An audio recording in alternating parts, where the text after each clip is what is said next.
Est-ce que tous les animaux ont une mission dans la vie de leur maître?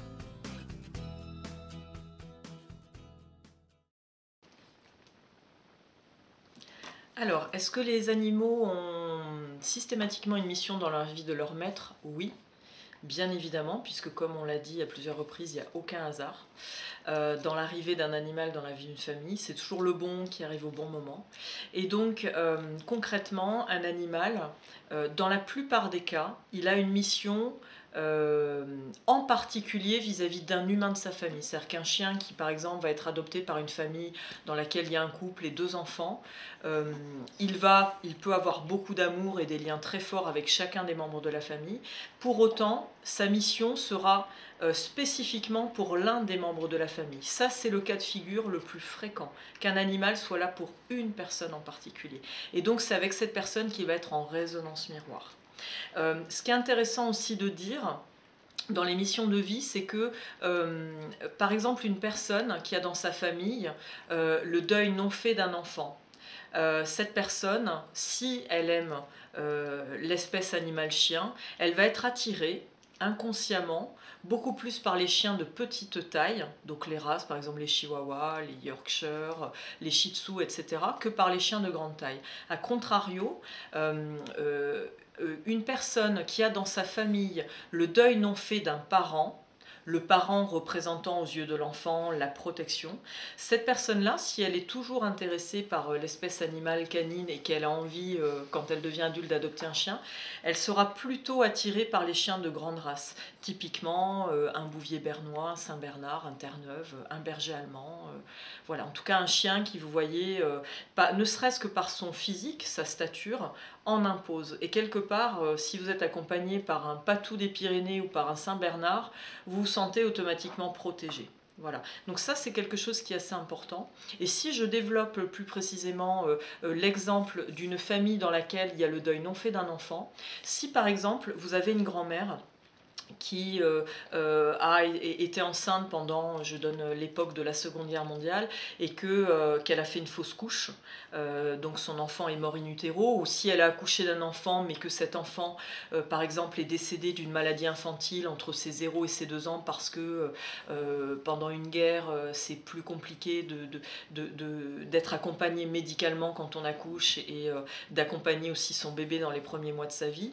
Si cette grand-mère n'a jamais fait le deuil de cet enfant, c'est-à-dire que si elle est toujours restée dans le chagrin, si elle n'a jamais accepté d'avoir perdu cet enfant, et si cet enfant, par exemple, était une petite fille, il y a beaucoup de chances que dans les générations suivantes, c'est-à-dire soit parmi ses filles, soit parmi ses petites filles, il y en ait une qui, à l'âge adulte, ait un jour envie d'adopter un animal comme par hasard de sexe femelle, par exemple une petite chatte, on va dire, et que cette petite chatte est tout de suite l'énergie d'un enfant symbolique pour cette femme. C'est-à-dire que cette femme, elle projette tout de suite sur cette petite chatte le fait que ce soit presque un enfant humain, c'est-à-dire qu'elle lui parle énormément, qu'elle la chouchoute, qu'elle lui achète des petits jouets, qu'elle lui achète un petit panier rose, parce que ça, c'est bien imprégné de petite fille. Vous voyez, on est dans ces énergies. Peut-être qu'elle va avoir un couffin qui ressemble un peu à un coussin, pardon,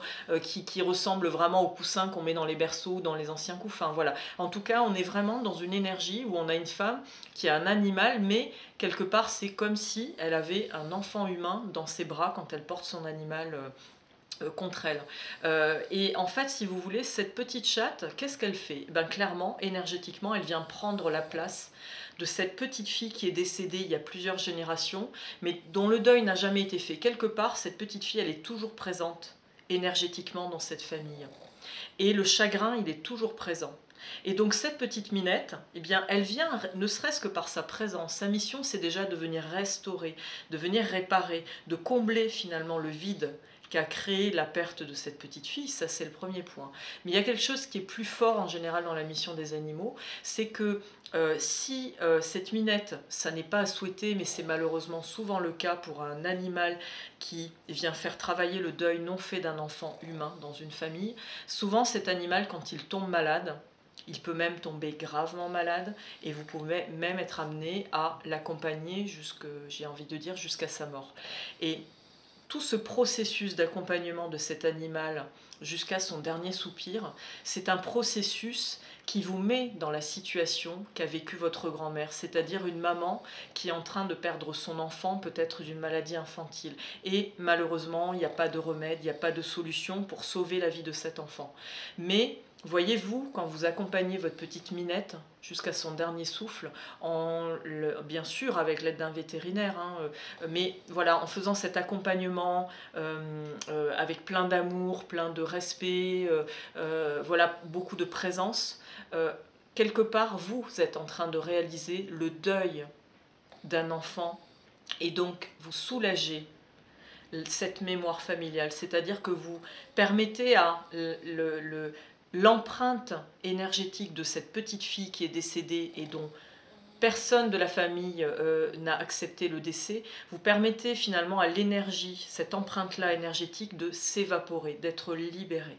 Et ça, c'est une mission qui est très importante chez les animaux. Voilà. Et il y a beaucoup de gens qui ont des animaux chez eux et qui ne se doutent pas qu'en fait, ces animaux sont là, et parfois exclusivement, pour leur faire libérer tous les enfants qui sont morts dans leur famille, morts in utero, morts accidentels, voilà, mais en tout cas des enfants qui sont morts jeunes avant d'arriver souvent à l'âge de l'adolescence d'ailleurs.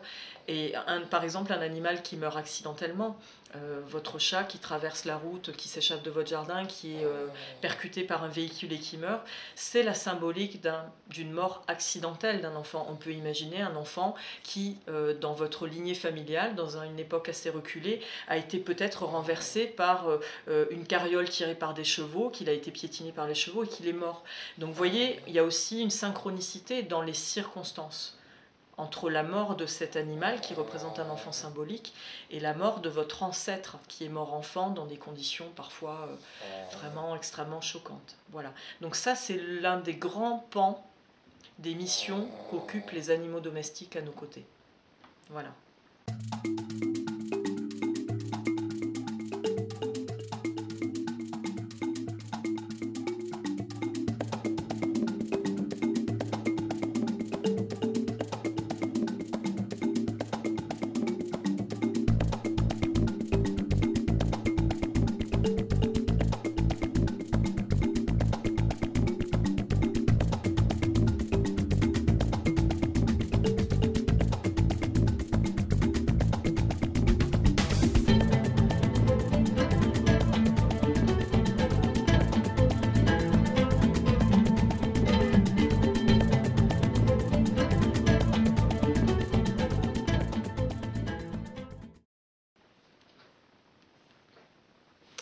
Alors, parmi les missions que les animaux ont auprès de nous, il peut y avoir des missions qui peuvent apparaître sous des troubles du comportement. C'est-à-dire qu'un animal, par exemple du jour au lendemain, une chatte par exemple, peut se mettre à uriner dans toute la maison. Donc ça, c'est un trouble de comportement.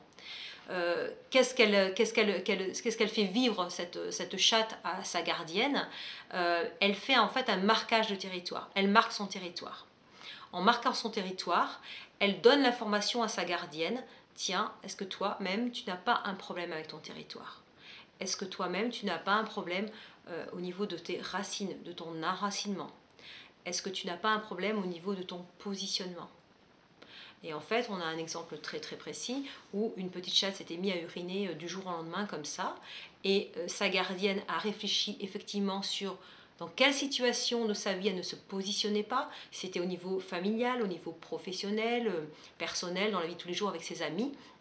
Et en réfléchissant à cette problématique-là, elle s'est rendue compte, oui, en quelle situation elle ne se positionnait pas. À partir du moment où on résout ce problème-là de position, eh bien, la petite chatte n'a plus besoin d'exprimer ce dysfonctionnement, ce mal-être, j'allais dire. Et donc, du coup, du jour au lendemain, eh bien, la petite chatte arrête d'uriner partout et de faire pipi partout, tout simplement parce que sa gardienne a pris conscience de sa problématique. Donc ça, c'est une mission qu'une petite chatte peut avoir eue ponctuellement dans la vie auprès de sa gardienne. Voilà.